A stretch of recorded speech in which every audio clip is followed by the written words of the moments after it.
நம் தேவனாகிய இயேசு கிறிஸ்துவினால் உங்களுக்கு கிருபையும் சமாதானமும் சந்தோஷமும் உண்டாவதாக.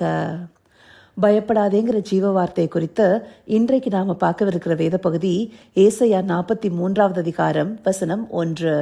Isaiah chapter 43 verse 1.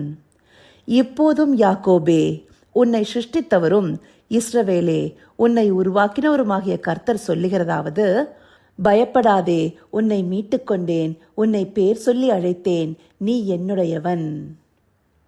வழி விலகி போன இஸ்ரவேலர்களுக்கு சொல்லப்பட்ட எச்சரிப்பின் வார்த்தைகளுக்கு மத்தியில சொல்லப்பட்ட ஆதரவான வார்த்தைகள்ல இதுவும் ஒன்று. அந்தபடியாக இந்த வசனத்துடைய துவக்கத்திலேயே தேவன் அவங்களுக்கு இன்னாருங்கிறத மையப்படுத்தி காண்பிக்கிறாரு. யாக்கோபே, உன்னை சிருஷ்டித்தவரும் இஸ்ரவேலே, உன்னை உருவாக்கினவருமாகிய கர்த்தர். தேவ ஜனங்கள் தன்னுடைய சிருஷ்டிகராகிய கர்த்தரை மறந்து செயல்படுறாங்க. அதனாலேயே தேவனை விட்டு வழி விலகி போய் தவறான காரியங்களுக்குள்ளார விழுந்து போறாங்க. அப்படி இருக்கிற ஜனங்களுக்கு தன்னை முதலாவதாக இன்னார் என்று தேவன் சொல்லி அதற்கு பிற்பாடு பயப்படாதே, உன்னை மீட்டு கொண்டேன், உன்னை பேர் சொல்லி அழைத்தேன், நீ என்னுடையவன்னு சொல்றாரு. இங்க மீட்டு கொண்டேன்னு சொல்லும் போதும் அவரே தங்களுடைய மீட்பராக இருக்கிறாருங்கிறதையும் காண்பிக்கிறாரு. அவர்களை பேர் சொல்லி அழைத்த என்னுடையவன்னு சொல்லும் போது அவர்களுடைய உரிமையாளராக தான் இருப்பதையும் காண்பிக்கிறாரு. அந்தபடியாக தேவன் தன்னுடைய ஜனங்களோடு இருக்கிற உறவை மையப்படுத்தி காண்பிக்கிறாரு. இப்படியாக பயப்படாதேன்னு சொல்லும் போது அவர்களுக்கு எந்த ஒரு பயப்படுகிற சூழ்நிலையும் வராதுங்கிறது கிடையாது. இதற்கு அடுத்தபடியா இருக்கிற 2வது வசனத்திலேயே அவங்க தீயும் தண்ணீரையும் கடந்து போகிற சூழ்நிலைகள் வந்தாலும் அது அவங்கள ஒன்றும் செய்யாதுங்கிற உறுதியை கொடுக்கிறாரு. தண்ணீர்களை கடக்கும் போது உன்னோட இருப்பேன், ஆறுகளை கடக்கும் போது அவைகள் உன் மேல பொருளுவதில்லை, அக்கினியில் நடக்கும் போது வேகாதிருப்பாய், அக்கினி ஜுவாலை உன் பேரில் பற்றாதுன்னு சொல்றாரு. அப்போ தீயையும் தண்ணீரையும் கடக்கிற கடினமான சூழ்நிலைகள்லையும் தேவன் கூட இருப்பாருங்கிறதே வாக்காக இருக்கு. அந்தபடியா தேவ ஜனங்களுக்கு பயப்படாதேங்கிற வார்த்தை வரும்போது அவங்களுக்கு கடினமான சூழ்நிலை வராதுங்கிறது இல்ல. அப்படிப்பட்ட சூழ்நிலையிலும் தங்களை சிருஷ்டித்த தங்களை உருவாக்கின தேவன் தாமே கூட இருந்து வழிநடத்துவாருங்கிறத காண்பிக்கிறதா இருக்கு. அதை இன்னும் உறுதிப்படுத்துகிற விதமா இதே அதிகாரம் 5வது வசனத்துல, பயப்படாதே, நான் உன்னோடே இருக்கிறேன். அந்தபடியா கர்த்தர் தாமே தன்னுடைய ஜனங்களோட இருப்பேங்கிறத மறுபடியும் சொல்றாரு. அந்தபடி சொல்லி தன்னுடைய ஜனங்களுடைய எந்த நிலையிலையும் அவங்கள வழிநடத்துபவராக அவர் தாமே இருப்பாருங்கிறத தெளிவுபடுத்துறாரு. அப்படிப்பட்ட இந்த ஜனங்கள் உருவாக்கப்பட்டது எதற்காக? இதே அதிகாரம் 7வது வசனம் சொல்லுது, நான் என் மகிமைக்கென்று சிருஷ்டித்து உருவாக்கி படைத்து என் நாமம் பட்ட யாவரையும் கொண்டு வா என்பேன்.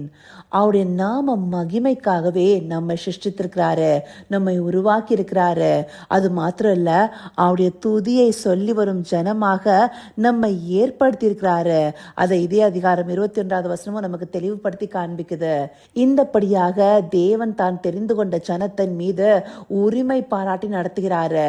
இந்த உரிமையே அவர்களை பயப்படாம அவருக்கு உரியவர்களாக நிலைப்படுத்துது. இந்த வார்த்தைகள் அன்றைக்கு இருந்த இஸ்ரவேலர்களுக்கு மாத்திரம் இல்ல, ஆவிக்குரிய இஸ்ரவேலர்களாக இருக்கிற நமக்கும் தான். தேவன் நம்மை சிருஷ்டித்து உருவாக்கி நம்மை பேர் சொல்லி அழைத்தும் இருக்கிறாரு. நம்மை பயப்பட வேணான்னு சொல்றாரு. அவர் தாமே நம்முடைய உரிமையாளராக நம்மை மீட்டு கொண்டு நம்மை அவருடையவர்களாக வைத்திருக்கிறாரு. நீ என்னுடையவன்னு சொல்லப்பட்ட இந்த வார்த்தை ஆங்கிலத்துல யூ ஆர் மைன்னு நேர்த்தியாக சொல்லப்பட்டிருக்கோம். அந்தபடியாக நாம தேவனுடையவர்களாக இருக்கிறோம். அவர் தாமே நம்மை மீட்டு கொண்டு நம்மோடே கூட இருக்கிறாரு. நம்மை பயப்பட வேணான்னு சொல்றாரு. அப்படி பயப்பட வேணான்னு சொல்லப்படும் போது நம்முடைய சூழ்நிலைகள் எல்லாமே எந்த பிரச்சனையும் இல்லாம நார்மலா இருக்குங்கிறது இல்ல. நாம தீயையும் தண்ணீரையும் கடந்து வருகிற விதமாக எப்படிப்பட்ட சூழ்நிலைகள் இருந்தாலும் சரி, தேவன் நம்மோடே கூட இருப்பாரு, நம்மை வழிநடத்துபவராக இருப்பாரு. நாம அவருடைய மகிமைக்கென்று தெரிந்து கொள்ளப்பட்ட ஜனமா இருக்கிறோம். அதை நாம நினைவு கூர்ந்து நடந்தோமே ஆனால் தேவனை விட்டு வழி விலகிற மனது நமக்குள்ளார வராது. நம்முடைய அன்றாட வாழ்க்கையில அநேக காரியங்கள் நம்மை நெருக்கி, நம்மை பயமுறுத்தி, நம்மை திசை திருப்பி தேவனை விட்டு வழி விலக செய்து, ஆனா தேவன் தன்னுடைய வார்த்தைகளை அனுப்பி மறுபடியும் நாம அவருடைய ஜனமா இருக்கோங்கிறத நினைவுபடுத்துறாரு. அந்தபடியாக அவருடைய ஜனமா இருக்கிற நாம அவருடைய கரம் நம்மோடு கூட இருப்பதை அறிந்து கொண்டு அவருடைய துதியை சொல்லி வருபவர்களாக, அவரையே போற்றுகிறவர்களாக இருக்கணும். அந்தபடியாக நாம இருக்கணுங்கிறதே தேவனுடைய விருப்பமா இருக்கு. இப்படியான சூழ்நிலைகளிலும் தங்களுடைய விசுவாசத்தை காத்து கொண்டவர்களே தேவனுக்கு பிரியமா இருந்திருக்கிறாங்க. அப்படிப்பட்ட ஜனமாகவே நாமும் இருக்கணுங்கிறத தேவன் எதிர்பார்க்கிறாரு. வனாந்தரமான பாதையில நடத்தப்பட்ட போது அங்கிருந்த காலேப்பும் யோசுவாவும் தேவனுக்கு தனித்துவமா இருந்தாங்க இல்லையா. முக்கியமா காலேப்ப வேறே ஆவிய உடையவன்னு தேவன் சொல்றாரு இல்லையா. இந்தபடியான ஜனமாக நாம தேவனுக்கு இருக்கணும். அப்படியாக இருக்கும் போதே அவருடைய நாமத்திற்குரிய மகிமையை செலுத்தக்கூடியவர்களாக இருப்போம். அந்தபடியாக தேவன் உரிமை பாராட்டுகிற ஜனமாக நாம இருக்கிறோங்கிறத அறிந்து கொள்வதற்காகவே இந்த பகுதிகள் நமக்கு காண்பிக்கப்பட்டிருக்கு. இதை அறிந்து கொண்டு நம்மை பயப்படாதே என்று சொல்லி மீட்டுக்கொண்டு பேர் சொல்லி அழைத்த என்னுடையவர்கள் என்று உரிமை பாராட்டுகிற தேவனை எந்த நாளும் துதிப்போமா. கர்த்தாவே, தேவாதி தேவனே, உமக்கே இந்த வேலையை நன்றி செலுத்துகிறோம் ராஜா. அப்பா, பயப்படாதே என்று உறுதியை கொடுத்த எங்களை எல்லா சூழ்நிலைகளிலும் வழிநடத்துகிற தேவனே, தீயும் தண்ணீரையும் கடக்கும் போதும் நீர் எங்களோடு கூட இருப்பேங்கிற உறுதியை தேவரீர் எங்களுக்கு மறுபடியுமாக தந்தருகிற தயவிற்காய் நன்றி செலுத்துகிறோம் ராஜா. ஆம் தகப்பனே, நீர் எங்களை உரிமை சொத்தாக மீட்டு கொண்டு பேர் சொல்லி அழைத்த உம்முடையவர்களாக வைத்திருக்கீங்கிறத அறிந்து கொண்டு உம்மையே உறுதியாக பற்றி கொண்டவர்களாக நாங்கள் ஒவ்வொருவரும் காணப்படணும் தகப்பனே. அந்தபடியாக எங்களை சிருஷ்டித்து உருவாக்கின கர்த்தரை எந்த நாளும் துதித்த மகிமைப்படுத்துகிற ஜனமாக நாங்கள் காணப்பட தேவரீர் எங்களை நடத்தியறலுங்க. அப்படியே நீங்கள் நடத்த போகிற கிருபைக்காய் நன்றி.